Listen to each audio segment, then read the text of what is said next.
Hello, friends. I'm Brian.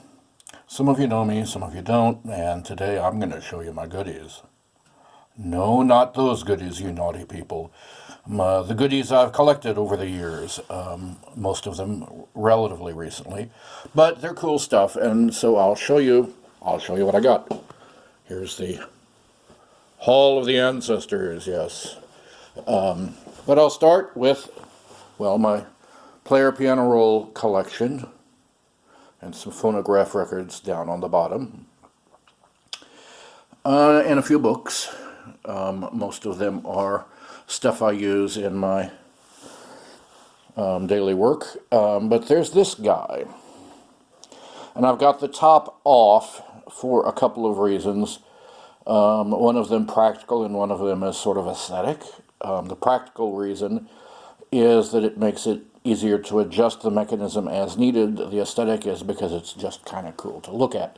This is a full 88 note combination 65 note piano player. It's like a player piano except it's an external unit.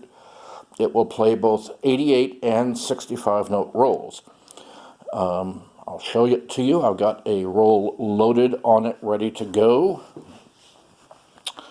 And so this little gizmo over here is the motor that actually drives the roll through the transmission to the roll itself. These are the back end of some of the levers that the front ends of which you can see here actually push the keys down. So how cool is that? It's powered by these treadles, which your feet go on, push up and down. The harder and faster you do the treadling, the louder it's going to play. So I'll play a bit of this, and then we'll move on to something else.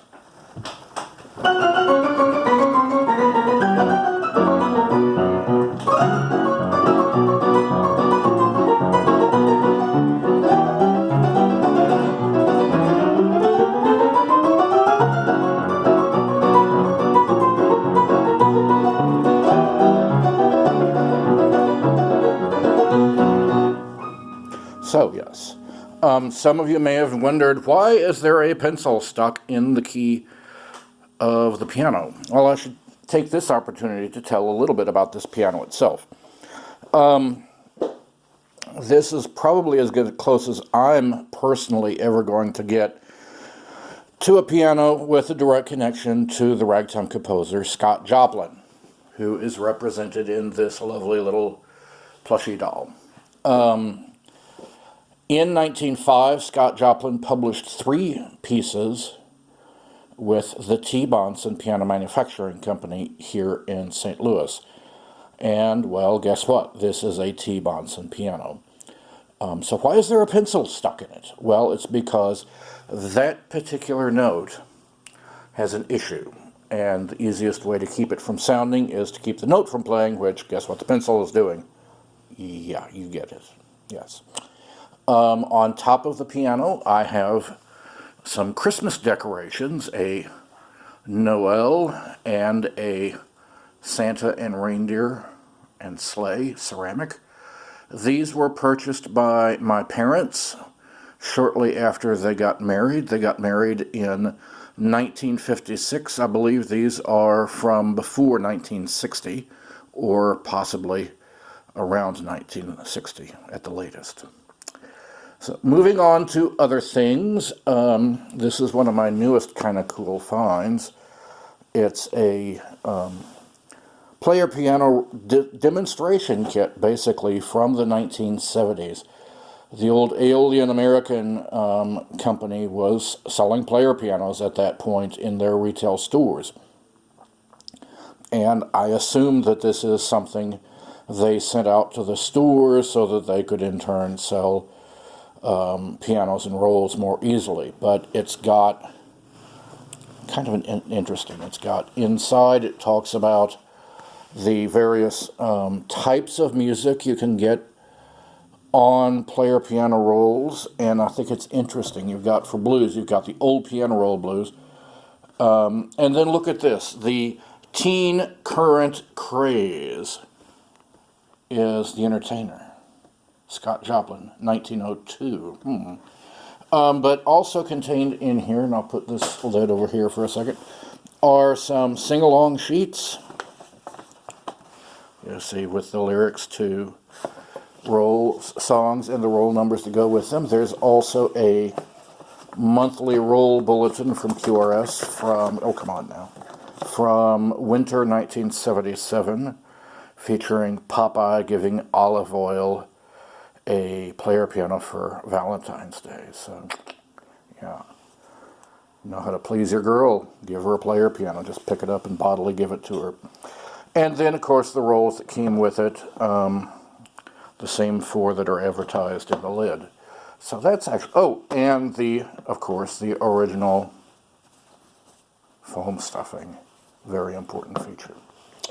So I'll put the lid back on that, and we'll move on to this device that is to the left of it. Remember, these are QRS player piano rolls. This is a QRS movie projector. How interesting is that? I bet some people didn't even know QRS made such things. But it's operated by, of course it's got an electric light, but you turn a crank to, and I do have movies that I've watched on this, so it does actually work. It's a bit of a trick to fiddle with, but it does work. So what's underneath this box of demonstration box? Well, let's move the demonstration box out of the way and I'll show you. This is a portable phonograph. And so I'll lift the lid of the aforementioned portable phonograph. It's operated by, powered by a spring motor. You can see the crank for the spring motor over here. I'm not going to crank it up because I've already got it wound up and ready to go. I've got a new needle in the reproducer. I had this reproducer rebuilt by my Facebook friend and very interesting person, Wyatt Marcus. So I'll play a little bit of this for you, just so you can see how it sounds. I'll turn it on. There it goes. And listen to this baby.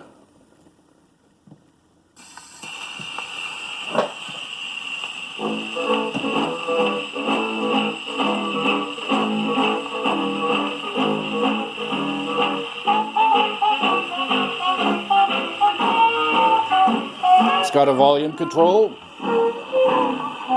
Oops, I didn't wind it up enough, apparently. Alrighty then. Well, okay. But you can see it does work. Works better if it's fully wound. No surprise there. This thing that all of this is sitting on is actually a radio speaker cabinet. Back when this cabinet was new, radios were a separate thing that sat on top of the cabinet. I don't have a radio for it, and the speaker inside is gone. Right now I have a modern high-def radio sitting in there that I listen to on rare occasions.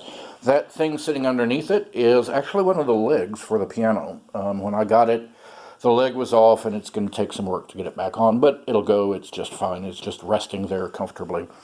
And then, of course, my little red chair from when I was a little boy. Yeah, my butt won't fit on that anymore. This baby, oh my heavens, this is an 1897 Kimball reed organ, or assumedly 1897 by all accounts. That's what it seems to be. This is the nearly identical twin of the organ that was in my grandmother's home when I was a kid growing up. One of my cousins has it now, and I had the chance to acquire this one and have restored it with the help of a friend, Mr. Dwayne Adams. I'm going to move the Christmas decorations that I haven't found a home for yet and play you just a bit of this to get you some sense of what it sounds like. It's got, let's see what we've got here. We've got a 4-foot set of reeds in the bass and a 4-foot set of reeds in the treble that sound like this.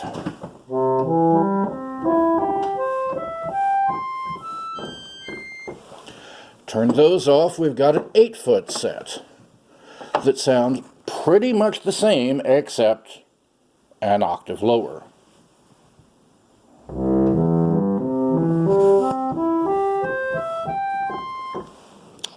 Alrighty. The 8-foot set also has a soft version. See, you've got diapason and dulcet. So I'll turn on the diapason, and then the dulcet. You can see the dulcet is a bit softer. Same thing with principal and dolciana. So principal, dolciana. There you go. You've also got couplers, and these are really kind of cool, because look what happens when I pull out the bass coupler and the treble coupler. And I'm not going to pull out any other stops, and I won't get any sound, but look what the keys do.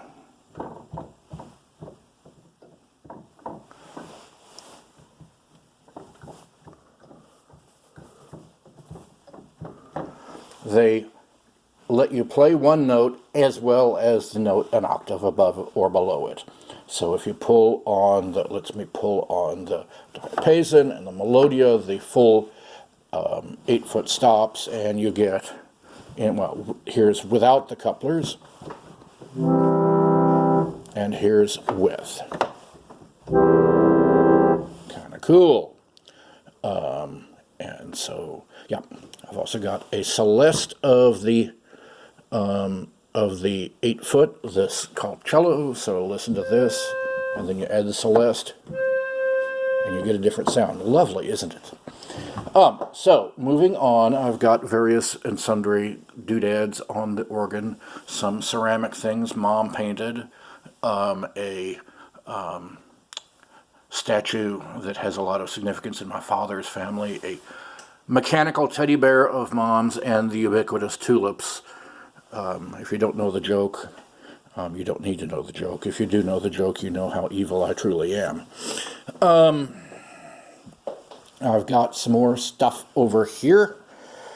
I've got another phonograph. This is my Victrola. But sitting on top of it is this guy. This is my rollmonica, my player harmonica. You saw it, may have seen it in another video. It plays rolls. I've also got my player saxophone over here that would play rolls if it worked, but it's too much bother to restore.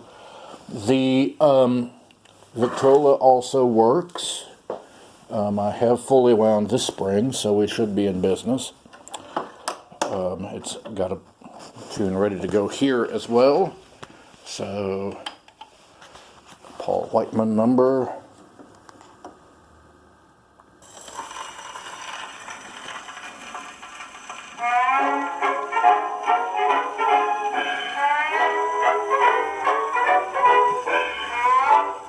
So yes, he's building a stairway to paradise. I do have some other phonographica, if that's the proper term. I've got another QRS item, a QRS portable in obvious need of restoration. It's a fairly recent acquisition. I've also got this beast. I needed something inexpensive and affordable to play the vinyl LPs I have. This is a fully functional 1920s era Aladdin lamp. Puts out as much light as a 60-watt light bulb. I've also got this. This is kind of hard to see with all the glare. Let me see if I can do any better.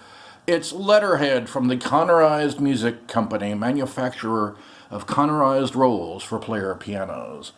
Why do I have that? Well, it turned up on eBay and I wanted it and I thought it was cool. Why did I think it was cool? Well, Connerized in 1916 issued a series of rolls that were purported to have been played by Scott Joplin. So I thought I might as well acquire that while the getting was good. So I've also got a couple of other doodads here and there, like the box the projector came in. Here's something kind of cool I should point out. It's kind of fragile, so I don't have it out much, but it's a program from an 1899 concert series by Innes, and F.N. Innes and his famous band. And it contains all of the programs for all of the concerts. And this must have been quite an ensemble, because they did, like I say, they did 4 concerts a day for a week. And every concert had a completely different program. So they had quite a repertoire, apparently. And, of course, it's chock full of local ads and that sort of interesting stuff. So now you've seen my goodies, so I'll leave it at that.